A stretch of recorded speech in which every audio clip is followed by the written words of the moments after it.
किसी गांव में एक साधु रहा करता था। वह जब भी नाचता था तभी बारिश होती थी। इसलिए गांव के लोगों को जब भी बारिश की जरूरत होती तब यह लोग उस साधु के पास जाते और उनसे अनुरोध करते कि वह नाचे। और जब वह नाचने लगते तो बारिश जरूर होती थी। कुछ दिनों बाद 4 लड़के शहर से गांव में घूमने आए। जब उन्हें यह बात पता चली कि किसी साधु के नाचने से बारिश होती है तो उन्हें यकीन नहीं हुआ। शहरी पढ़ाई लिखाई के घमंड में उन्होंने गांव वालों को चुनौती दे दी कि अगर हम भी नाचेंगे तो बारिश होगी, और अगर हमारे नाचने से बारिश नहीं हुई तो साधु के नाचने से भी बारिश नहीं होगी। अगले दिन सुबह सुबह गांव वाले उन चारों लड़कों को लेकर साधु के कुटिया के पास पहुंचे। गांव वालों ने साधु को सारी बात बताई। फिर उन लड़कों ने नाचना शुरू किया। पहले लड़के ने नाचना शुरू किया। आधा घंटा बीत गया। फिर पहला लड़का थक कर बैठ गया, पर बादल नहीं दिखे।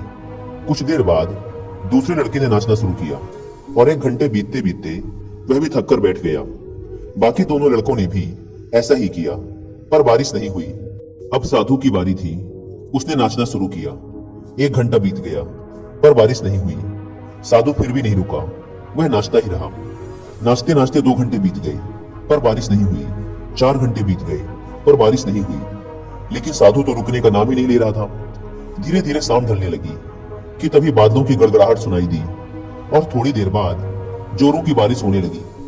यह देखकर चारों लड़के दंग रह गए और तुरंत साधु से क्षमा मांगी। फिर चारों लड़कों ने साधु से पूछा, बाबा, भला ऐसा क्यों कि हमारे नाचने से बारिश नहीं हुई और आपके नाचने से बारिश हो गई? साधु ने उत्तर दिया, जब मैं नाचता हूं तो 2 बातों का ध्यान रखता हूं। पहली बात तो मैं यह सोचता हूं कि अगर मैं नाचूंगा तो बारिश को होना ही पड़ेगा, और दूसरी यह कि मैं तब तक नाचूंगा जब तक कि बारिश ना हो जाए। सफलता पाने वाले में भी यही गुण विद्यमान होता है। वे जिस काम को भी करते हैं उसमें उन्हें सफल होने का पूरा भरोसा होता है, और वह तब तक उस काम को करते हैं जब तक कि उसमें सफल ना हो जाए।